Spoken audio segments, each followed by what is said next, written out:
Olá, meus queridos, a paz do Senhor Jesus, bom dia. Voltamos aqui com a continuação, dando uma continuidade à lição sobre Oséias. Paramos aí, para quem tem um módulo do Seminário Citadeb, paramos aí na página 26, aos alunos, né? Iremos dar continuidade da página 27 adiante.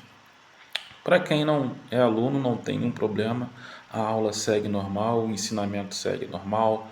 Qualquer coisa que você queira perguntar ou tirar dúvida sobre esse vídeo que você vai ver, pode me mandar um direct, uma mensagem pelo canal do YouTube, que certamente eu irei responder assim que possível. Vamos orar e agradecer a Deus por esse momento. Bendito Deus e eterno Pai, obrigado por essa oportunidade que o Senhor tem nos dado de nessa manhã falar do só a palavra, meditarmos nas mesmas e aprender com o Espírito Santo. Toma a nossa vida em suas mãos, toma essa lição em suas mãos, nos revele, Senhor, o culto, o escondido, aquilo que teu Espírito quer que venhamos a saber. Obrigado por tudo, amém, e graças a Deus.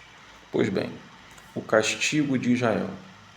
Estamos falando sobre Oséias e falamos um pouco aí do chamado, da comunicação que Deus, da forma que Deus se utiliza para se comunicar com a sua criação, com o povo de Israel.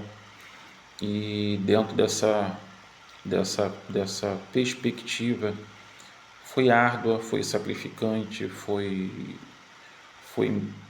tem um vídeo meu que eu falo sobre isso no Instagram, né, sobre aquilo que é improvável, o ilógico, né, não tem lógica, perdão, a palavra certa, não tem lógico, improvável, as formas que Deus tem de agir, de trabalhar, e que toda honra pertence ao nosso Deus, Ele sabe como fazer. Eu falo isso por conta do chamado de Oséias como um profeta. Deus o ordena que case com uma meretriz, com uma prostituta, para uma comunicação com o seu povo que vinha negligenciando uma vida religiosa, espiritual precária, até que chega o castigo, tá? Até que chega o castigo. Então, página 27, estou com a minha Bíblia aqui, estou com meus arquivos, meus estudos separados, para que possamos juntos assim poder, né, aprender com o Espírito Santo, poder relembrar alguns assuntos importantes, lembrando que profeta menor não é por questão de, de posicionamento diante de Deus, status ou algo parecido com isso, nada disso. É seu trabalho biográfico, né, seus escritos. Por isso, menor, né, uma quantidade de escritos menor do que os demais, como Jeremias, como Isaías, ok? Vamos lá. Página 27, para quem é aluno, o castigo de Israel. A causa é declarada. A causa, a razão é declarada. Você que tem dúvida ainda sobre algumas sentenças de Deus com respeito ao povo, preste atenção nesse início. Várias vezes Efraim é mencionado no texto de Oséias como tribo rebelde. Mas não é somente aqui. Efraim, você vai ver um dos filhos de José, que forma ali a tribo, né? Se estudar com profundidade a tribo de Efraim, verá que ela se destaca como tribo guerreira e vitoriosa. Efraim foi o segundo filho de José no Egito, e seu avô lhe deu a bênção da primogenitura. Sempre que não era convidado para as guerras, reclamava e ameaçava seus irmãos das outras tribos. Aqui Deus afirma que o amor de Efraim e de Judá é como o nevoeiro da manhã que logo se dissipa, isto é, um amor passageiro. Observe que os profetas de Deus realmente incomodam, por isso os abate por meio dos profetas. Pela palavra da minha boca os matei, os abati, perdão. Por isso os abati, desculpa, por meio dos profetas, pela palavra da minha boca os matei. Deus usa os profetas.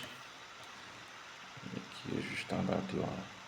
Deus usa os profetas pela palavra da minha boca. Deus usa os profetas para abater e matar os rebeldes, não com espada, mas com a palavra de Deus.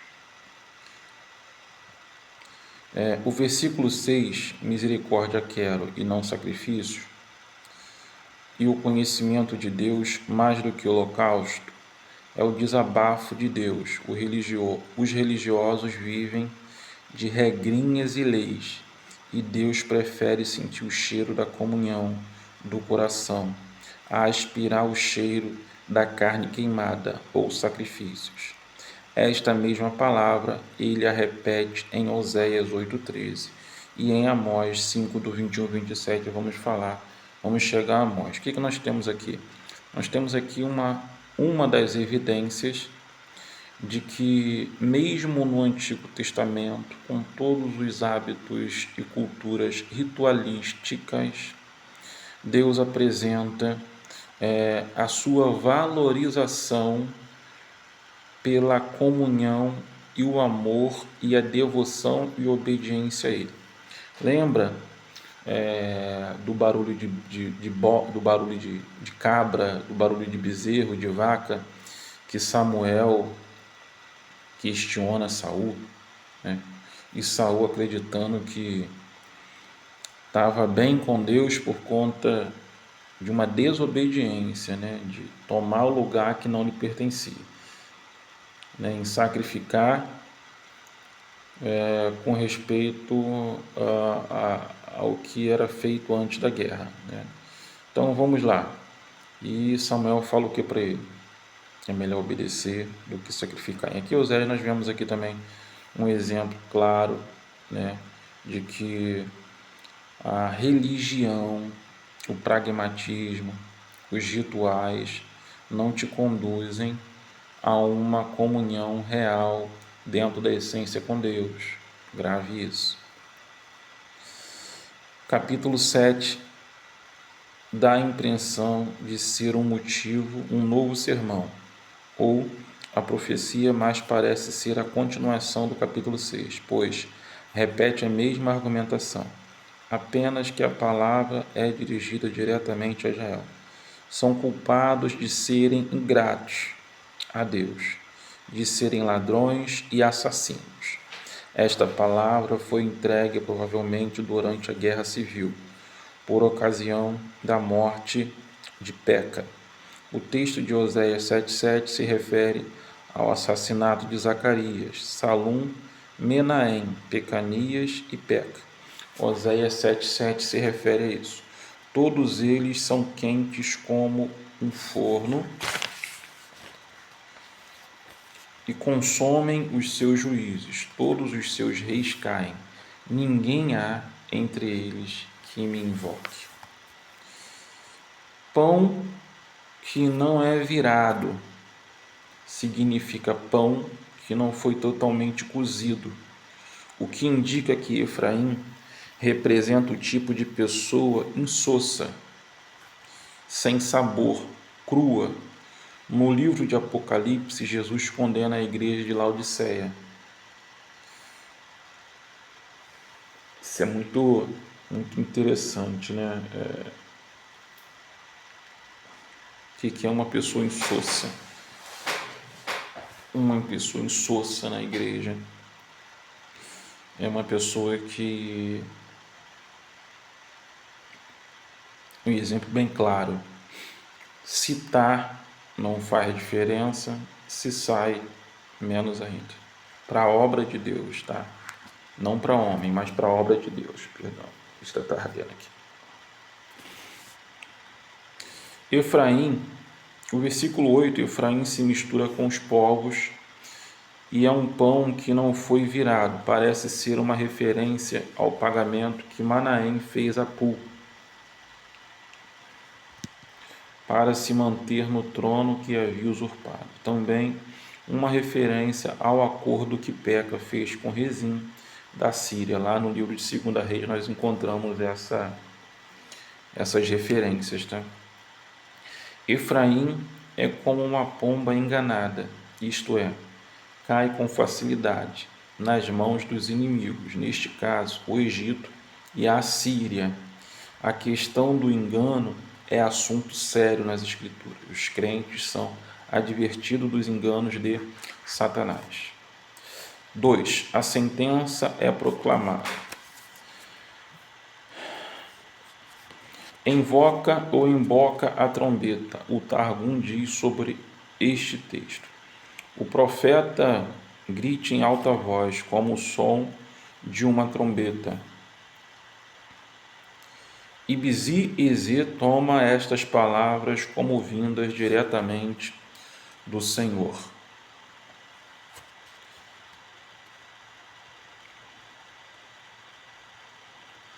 O que concorda com Isaías 58:1.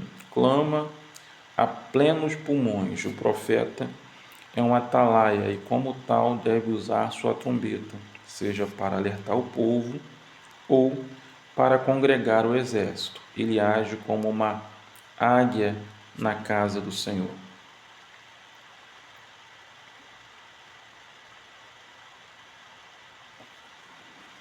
O capítulo 8 trata dos pecados e dos castigos infligidos a Israel.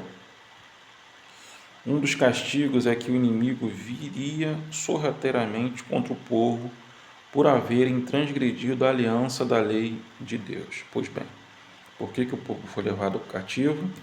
Simplesmente, vou usar esse termo, né? Simplesmente, né? Mas por transgredirem a aliança feita com Deus. Que aliança é essa? A aliança lá com Abraão e Moisés. Nós temos algumas alianças que foram firmadas, principalmente com o personagem de Moisés após a entrega do Decálogo, né, dos 10 mandamentos, onde é feito ali uma explanação de todas as exigências e pedidos de Deus, segundo a legislação, segundo o que ele assim outorgava sobre o seu povo, e muitas dessas leis foram infringidas. Então essa é a razão, tá? Principal e factual. Deus expõe a hipocrisia de Israel. São acusados de haver rejeitado o que é bom. Acusados também de estabelecer reis e príncipes sem a permissão do Senhor. O Senhor lhes lembra do bezerro de ouro de Samaria e lhes avisa que será desfeito em pedaços. Acusados também de buscarem ajuda nos países vizinhos e com eles fazerem aliança. Nós falamos sobre o Targum acima, tá? O Targum são escritos antigos, tá? São parafraseados em aramaico, que traz explicações detalhadas de palavras antigas. Continuando aqui. Outro pecado que cometiam era o da multiplicação de altares totalmente contrários à lei de Deus. Vamos lá. Consagravam reis e príncipes sem a ordenança de Deus. Voltavam-se à idolatria, tanto que é feita uma referência sobre o bezerro de ouro.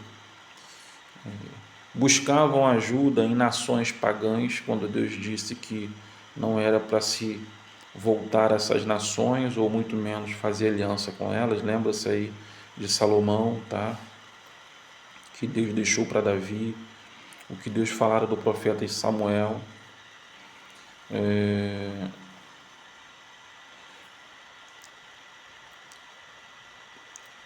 Vamos lá. Sacrifícios que valiam para Deus. E o capítulo 8 conclui que a menção de que eles construíram palácios e cidades, que serão futuramente queimados a fogo. O capítulo 9 é dirigido a Israel, ou 10 tribos do norte, e continua com o tema proposto no capítulo 8. Só que agora, tratando dos castigos do povo, o capítulo começa com instruções, alertando que não devem se alegrar com a prosperidade e com a abundância das colheitas, pois a prosperidade chegará ao fim devido aos pecados de idolatria da nação. Então, o que nós temos aqui? Nós temos aqui uma questão, grave aí, página 29, vamos falar sobre isso. Uma questão que é muito emblemática, por quê? Porque o povo se alegrava com prosperidade e abundância da colheita, mesmo transgredindo os mandamentos e a lei de Deus. Tanto que no capítulo 9, ele fala que a verdadeira prosperidade chegará no fim da cobrança dos pecados de idolatria. Então nós temos aqui mais uma história de que a terra pode multiplicar, a colheita pode ser próspera, mas isso não significa que é Deus honrando e que a sua conduta está sendo certa. Vamos falar sobre Oséias capítulo 9, versículo 1. Tá? Deus os ameaça com a fome e com a falta de vinho. Oséias 9:2. E com exílio em outros países, onde seriam forçados a comer coisas imundas, proibidas pela lei. Oséias 9, verso 3. No exílio não poderiam ter suas solenidades religiosas como em sua terra. Seus corpos cairiam desfalecidos e seriam sepultados em terra estranha, enquanto suas cidades ficariam desoladas. Apesar do que lhes disseram os profetas, estes serviram de laço contra o povo, trazendo maior condenação. Oséias 9, 7, 8. E esses profetas serviram de laço contra o povo, trazendo maior condenação. O que nós temos aqui? Nós temos uma junção de um crescimento acompanhado de uma condução religiosa, só que falsa, espiritual, falsa espiritualidade. Nós temos o povo que transgredia a lei e, ao mesmo tempo, profetas que induzia ou fortalecia ou alimentava mais o erro com suas vãs profecias. Nós vemos isso hoje. O povo será visitado pela iniquidade que cometeu, como nos dias antigos de Gibeá. Deus afirma que o povo de Israel continuava com as mesmas práticas dos seus antepassados, como em Baal-Peor, quando o povo se prostituiu com outros povos, adorando seus deuses. Devido a esses pecados, o povo de Israel é ameaçado de ficar privado de filhos e levado a cativeiro, passando a viver noutras nações. Este capítulo segue a mesma argumentação dos anteriores. Deus mostra o pecado e chama seu povo ao arrependimento. Afirma que os moradores de Samaria viviam com medo do bezerro de Bet-Aven, um bezerro de ouro que fora colocado em Betel. Outro estava lá em Dan. O profeta vaticina que o bezerro que eles tanto temem será dado como oferta ao presente para o rei da Assíria e que o lugar de adoração do bezerro será destruído. A fidelidade de Deus é mostrada nos capítulos restantes, o amor de Deus, o amor que é um amor paternal do Senhor. Neste capítulo, Deus fala ternamente ao povo, demonstrando o seu cuidado e amor. Os primeiros 4 versículos do capítulo retratam a profunda compaixão de Deus com o seu povo. Quando Israel era menino, eu o amei, e do Egito chamei o meu filho. Quanto mais eu os chamava, tanto mais saíam da minha presença. Sacrificavam a Baalins e queimavam incensos à imagem de escultura. Todavia, eu ensinei a andar a Efraim. Tomei-o nos meus braços, mas não atinaram que eu os curava. Atraí-os com cordas humanas, com laços de amor. Fui para eles como quem alivia o jugo de sobre as suas queixadas e me inclinei para dar-lhes a comer. No meio do capítulo, nós vamos ver uma declaração mais forte. Como te deixaria, ó Efraim? Como te entregaria, ó Israel? Como te faria como Adma? Como fazer-te com Zeboim? Uma declaração do amor de Deus, né, irmãos, que nós temos aqui. Meu coração está comovido dentro de mim. As minhas compaixões se acendem. Zeboim e Adma foram cidades destruídas juntamente com Sodoma. A ternura do coração de Deus na expressão meu coração está comovido revela o caráter maravilhoso, misericordioso e perdoador do Pai. Como Deus ama a igreja, que ternura e perdão. Deus é amor. Ele não tem prazer na morte do pecador, do ímpio. Deus, ele ama o pecador. Ele não compactua com as suas ações do pecado. Mas Deus, ele ama o pecador. Deus, ele ama a mim. Deus, ele ama a você. Porque dentro da esfera natureza pecaminosa, nós precisamos entendermos que nós somos servos, filhos, e agora eu falo dentro de um contexto teológico de identidade nacional, patriarcal, bandeira, nós somos filho por adoção, nós somos descendentes geneticamente na árvore da genealogia de Abraão. Entretanto, a Bíblia fala que nós recebemos os direitos de sermos feitos filhos de Deus. Por que eu estou dizendo isso? Estou dizendo porque a natureza pecaminosa, que é a natureza adâmica, ela faz parte da nossa essência humana. Entretanto, somos justificados. O que é justificados? Somos perdoados. É encontrado uma sentença absolutória que vem te absolver do meu e do seu, das nossas transgressões, pelo sangue de Cristo derramado na cruz do Calvário. Vemos aqui um amor incontável, assim,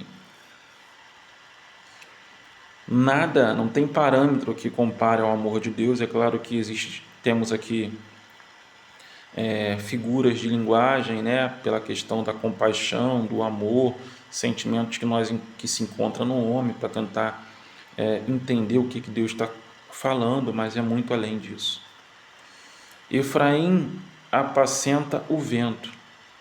É a abertura do capítulo 12. Esta frase significa que o labor de Efraim é vão. O Targum diz: a casa de Israel é como uma pessoa que semeia vento e colhe redemoinhos durante o dia todo. Já ouviu, né? Pastor de jumenta, pastor de ovelha, pastor de cavalo, pastor de vento. Efraim, pastor de vento.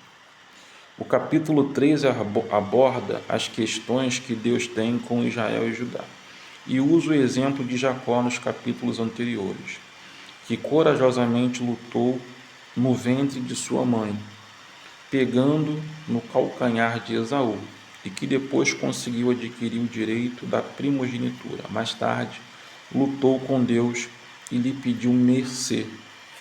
No capítulo 13, pode-se ver como Deus usou um profeta, Moisés, para tirar o povo do Egito e cuidá-lo no deserto. Finalmente, o capítulo 14 encerra com o apelo de Deus: volte, Israel, para o Senhor teu Deus. Novamente aqui se vê a ternura do coração de Deus. Até o versículo 8, Deus fala palavras de amor ao seu povo. Osés encerra suas profecias com as promessas de restauração. São palavras vividas.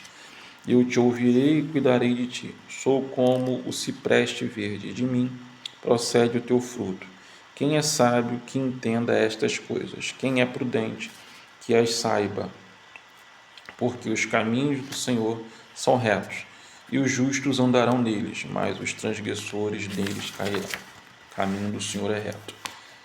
O justo andará nele, os caminhos do Senhor é reto, e os ímpios perecerão. Vamos falar agora do livro de Joel. Falamos de Oséias e quem foi Joel. Tá? Não se sabe ao certo a época em que Joel profetizou. Introdução, página 32, alunos e os demais acompanhantes aí.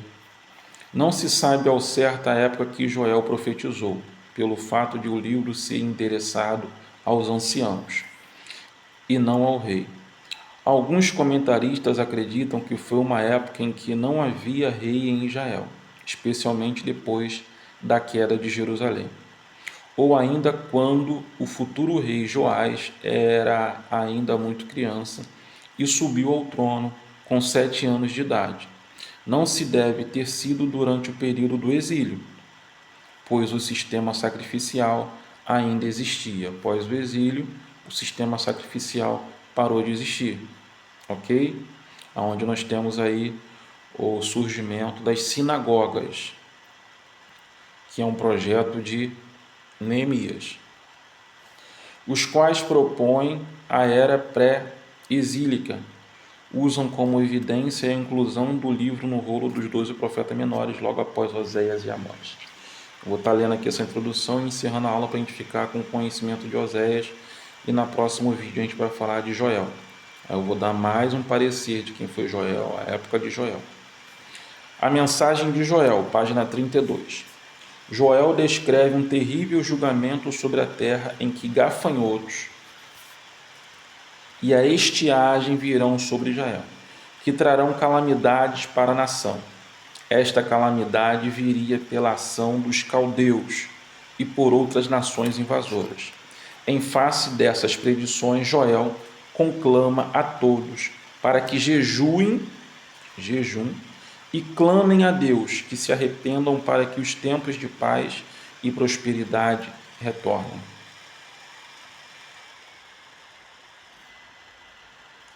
Joel conclui com profecias a respeito de um futuro glorioso que haveria de ocorrer na dispensação do Evangelho e prevê o que acontecerá com os inimigos de Deus e da Igreja. Dispensação do Evangelho. Dispensação do Evangelho. Neste sentido, ele coincide com outros profetas que previam, às vezes, a maneira mais clara e outras de forma obscura, esses grandes acontecimentos, com exceção de Jonas, que profetizou para Nínive, Jonas direto para um povo. Então, o que nós temos aqui? Após o livro de Oséias, nós temos Joel, segundo dentro da escala, segundo não, né? Mas dentro da cronologia, vamos dizer assim, né? Do compilado Joel vindo após de Oséias. Não se sabe muito quando foi que ele profetizou, em que espaço de tempo, mas precisamos entender que tudo indica que não foi durante o período de exílio. Não foi durante. Tá? Por quê? Porque quando Joel profetiza, ainda fala sobre o sacrifício. Então, o sacrifício ficou no período do exílio. Tá ok? Deus abençoe a todos. Em nome de Jesus, fiquem com essa lição. Nós falamos de Oséias, demos aqui um spoiler de Joel, uma introdução, mas fechamos falando de Oséias, sobre o motivo da sentença e da calamidade que veio sobre o povo, os pecados que o povo de Israel vinha cometendo, o perigo dos profetas que também abençoavam aquela situação caótica do povo, mas que Deus, que não perde nada, não. A Bíblia fala que seus olhos são como chama de fogo, estava ali vendo, assistindo, e o tempo dele chegou. Ficamos com essa palavra, que possamos aprender com os erros, né? E entendermos que Deus nos chamou para ser atalaias e profeta na terra. Oremos em nome de Jesus. Bendito Deus, eterno Pai, obrigado por esse momento. Toma essa lição em suas mãos, que possamos ser profetas de verdade, como Oséias, Amós, Joel, até Jonas, que por um tempo não entendeu muito, mas depois voltou ao equilíbrio, que possamos, ó Deus, viver esse momento especial. Muito obrigado por tudo, te agradeço, em nome de Jesus. Amém. Deus abençoe a todos. Na próxima aula, vou dar uma pequena introdução da importância de Oséias, tá? Para toda a visão bíblica e dando continuidade sobre essa história linda do profeta. Deus abençoe e fique na paz, em nome de Jesus. Dá um like, curte esse vídeo, essa aula. Isso, os algoritmos da internet ajudam que você está gostando, e compartilhe para ser anunciado e levado para outras pessoas em nome de Jesus. Um forte abraço. E se possível, me segue aí no canal do YouTube.